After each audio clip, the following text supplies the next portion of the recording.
Hi friends, welcome to our channel. నా ఛానల్ని first time చూస్తున్నారా? అయితే లైక్ చేయండి, షేర్ చేయండి, సబ్స్క్రైబ్ చేయండి.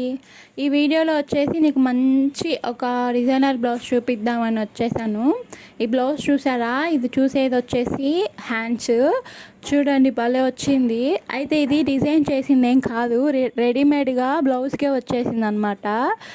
హ్యాండ్స్ కింద వచ్చేసి కట్ వర్క్ ఇచ్చారు. స్టిచ్చింగ్ మొత్తం కంప్లీట్ అయ్యాక చూపిస్తున్నాను. చూడండి ఎంత బాగుందో. హ్యాండ్స్కి బాగా హెవీగా భలే ఇచ్చారు. నాకైతే భలే నచ్చింది. అండ్ ఇంకా నెక్కి ఏమి డిజైన్ ఇవ్వలేదు వాళ్ళు. అక్కడక్కడ ఇప్పుడు నేను చూపిస్తున్నాను కదా, చిన్న చిన్న ఫ్లవర్స్ ఇచ్చారనమాట. అయితే నెక్ ప్లెయిన్గా ఉంటుంది అని చెప్పి నాకు అంతగా నచ్చలేదు. అందుకని చెప్పి నేను గోట్ వేసాను అనమాట, పైపింగ్ గోల్డ్ కలర్ క్లాత్తో. అండ్ చూడండి ఎంత బాగుందో. అసలు నాకైతే పిచ్చి పిచ్చిగా నచ్చేసింది ఆ డిజైన్. అంత బాగుంది. ఆ డిజైన్లో అన్నీ యూస్ చేశారు. ఖజానా యూస్ చేశారు, white colour sugar beads use చేశారు, థ్రెడ్ వర్క్ ఉంది. అసలు భలే యూనిక్గా అనిపించింది. నాకైతే బాగా నచ్చింది. మీకు ఎలా నచ్చింది? మీకు ఎలా అనిపించింది? నచ్చితే లైక్ చేయండి, షేర్ చేయండి, సబ్స్క్రైబ్ చేయండి. ఇలాంటి బ్లౌజ్ ఇంకోటి కూడా చూపిస్తాను.